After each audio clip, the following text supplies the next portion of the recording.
Moi, je suis Daniel Labonté. Je suis un semi-retraité. J'ai pris ma retraite comme PDG d'une entreprise de services financiers il y a 2 ans et demi. Et puis, semi-retraité, c'est parce que je veux travailler dans le coaching. Ça fait 15 ans que je fais ça. Et puis, c'est quelque chose qui m'intéresse pour garder des liens avec le milieu professionnel. I've got a very, very diversified, non-linear career path. My first job was as a high school teacher. And then I moved on to work in special events. I used to run Canada Day on Parliament Hill.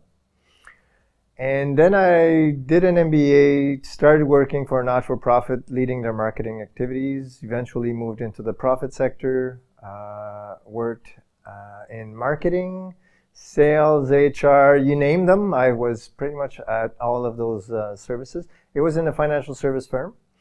And I moved up to the executive team about 15 years ago, carried on, became the CEO for the company. Ça te permet d'avoir une approche très, très globale sur les choses. Je suis décidément pas un spécialiste, je suis un généraliste.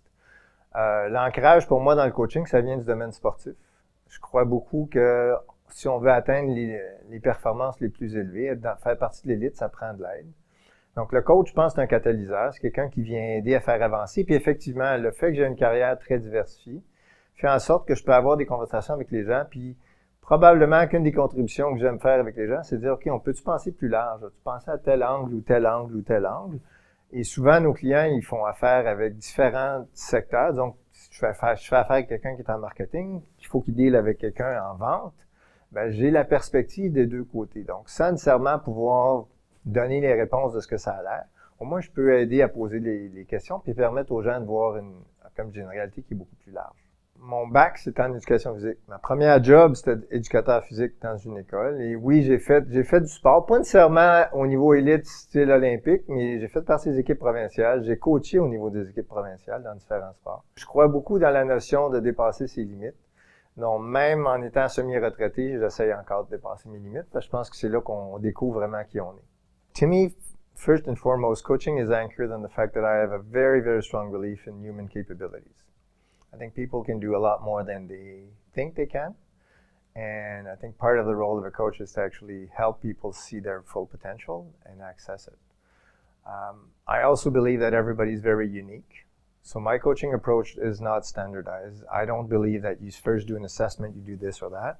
I think it's first about, let's understand who you are as a client, where you're at, what are you trying to achieve. I see my role as basically being there to help you achieve success as you define it. And then from there, let's work out the approach that makes more sense. So I think my approach is very organic. It's very much based on where people are, having the ability to expose and expand the view sets that people have is really where I think the role of a coach comes in. And as I said, I think it's about what's your potential, how do you get there, and how do you get there as fast as you can.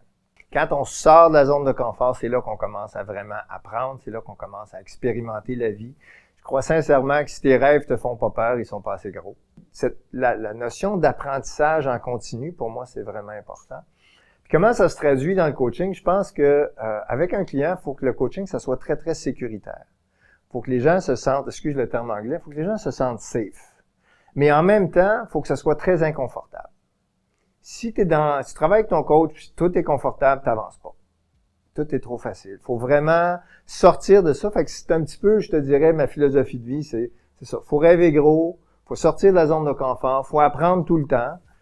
Puis au fond, ce que j'essaie de faire avec mes clients, c'est de les amener à faire ça aussi, que ce soit dans leur parcours personnel ou professionnel.